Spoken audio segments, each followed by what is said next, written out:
How much of your day are you spending in the digital realm? YouTube, Facebook, on Twitter, Instagram, dating sites, news sites, or even just playing virtual reality video games, or just video games? A lot of people will scoff at the idea of the metaverse without knowing all the details and really thinking deep about it. And that was my first impression too. Then I realized we're practically already in one. I'm still not convinced I want to live in a Ready Player One type of a world, but I've also opened up to the idea of a digital universe. So welcome to the Jay Rooney Show, episode 16. Today we dive into the digital world and touch on Mark Zuckerberg's recent interview on the Lex Fridman Podcast. See, I spend so much time online myself, communicating via email, text, working 10 hours a day online, social media, the Jay Rooney Show, dating apps. I'm always online, it seems like. And I do spend a lot of time outside, and I like to leave my phone inside. I often put my phone under my pillow after work and won't check it again until the next morning, but I'll still have my computer, and this keeps me in the digital realm.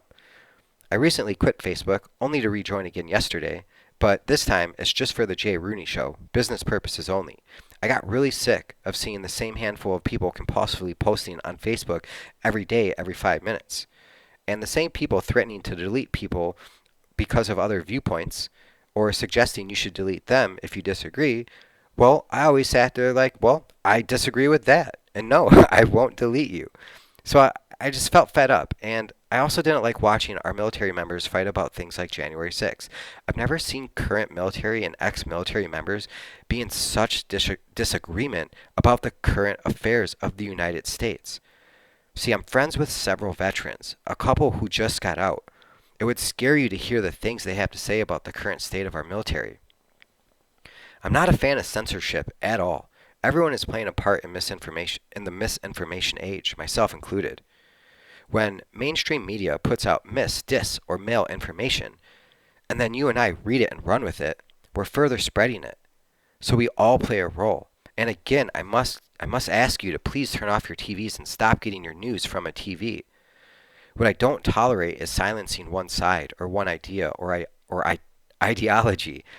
I believe everyone should have a voice, and we should be using it to build more supportive, caring, and confident communities. Be supportive. We should support those with other viewpoints even though we disagree. Once upon a time, we used to discuss things instead of ranting and fighting. And I know we have fought a lot throughout history. And we did kill Socrates 2,500 years ago, who we've pretty much based our Western civilization and Western values off of. But, he was also a pretty condescending, difficult dude if you read The Republic and some of Plato's other work. But anyways, before I dive into that and digress too much, caring. We should all care for our fellow citizens, and you will find that you don't want to upset them, and it's better to compromise. But the thing is, you have to care about someone before you can truly compromise with them. Confident. We all need to find confidence, and we should all be confident that we can say what we really think, and people will still support and care for us even if they disagree. This builds a strong community of openness and honesty. So I thought it was best not to participate any longer until I had the Jay Rooney Show. It was clearly obvious that the negativity of the world was weighing heavy on these Facebookers. I have no doubt Facebook's algorithm was playing a role, as it's meant to give you more of what you already click on. Statistics will say Facebook and social media are bad for you, and I've experienced that, or at least I've experienced negative emotions. And we all know how Facebook will play on those negative emotions. I used to think this was really bad. And it's not that I think it's good now or better. I just realize it's all about controlling your thoughts. I recently listened to Jaron Lanier. If you don't know who he is, look him up. And he broke down why you shouldn't be on social media. He makes a very compelling argument. But if I want to grow my channel organically for as long as I can without spending money, I'll need to leverage Facebook. We've talked about the power of thought on this show, and that's all it is, controlling your thoughts. If you don't do that, then social media is not for you, in my opinion.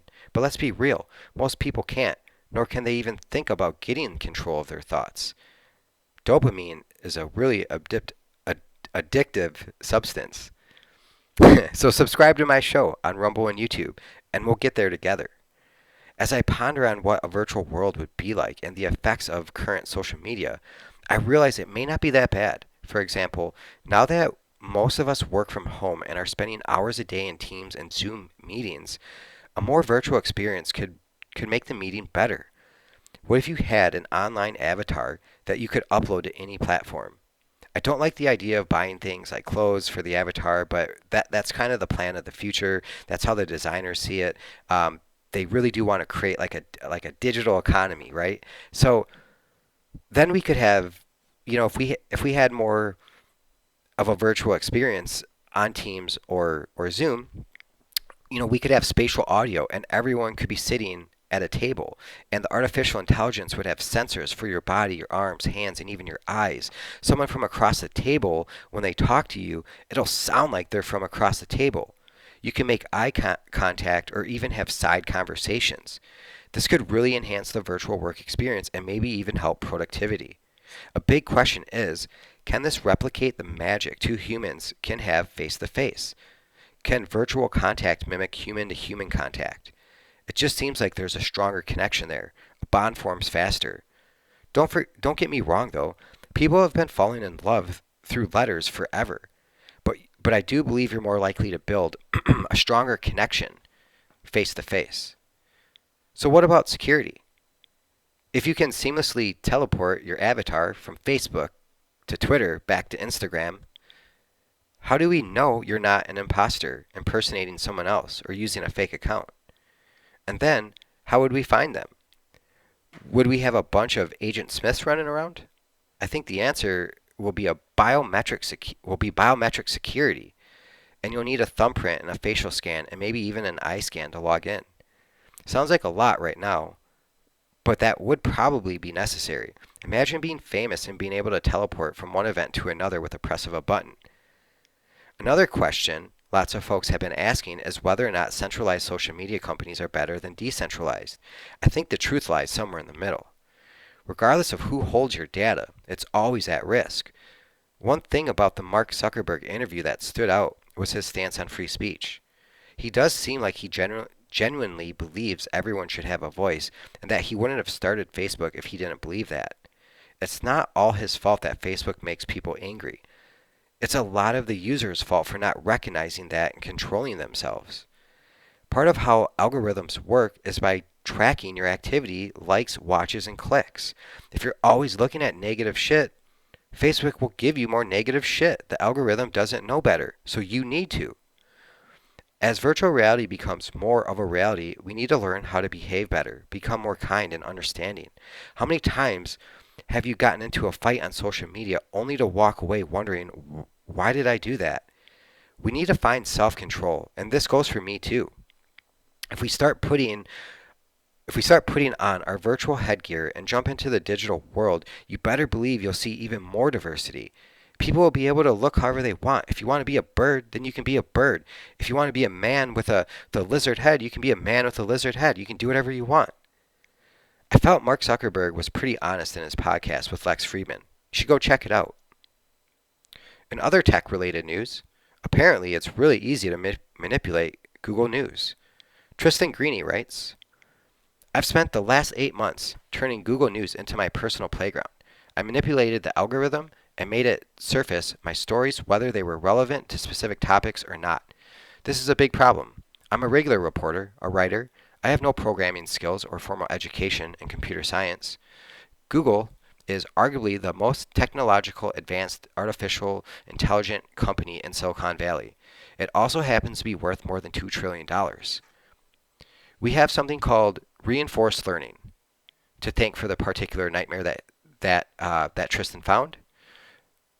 Reinforcement learning is a technique that provides feedback in the form of a reward, a positive number that tells an algorithm that the action it just performed will benefit the goal.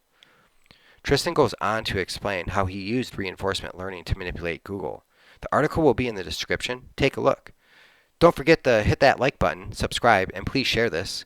Also, don't forget to work out today. Your life is worth it. Jay Rooney Show.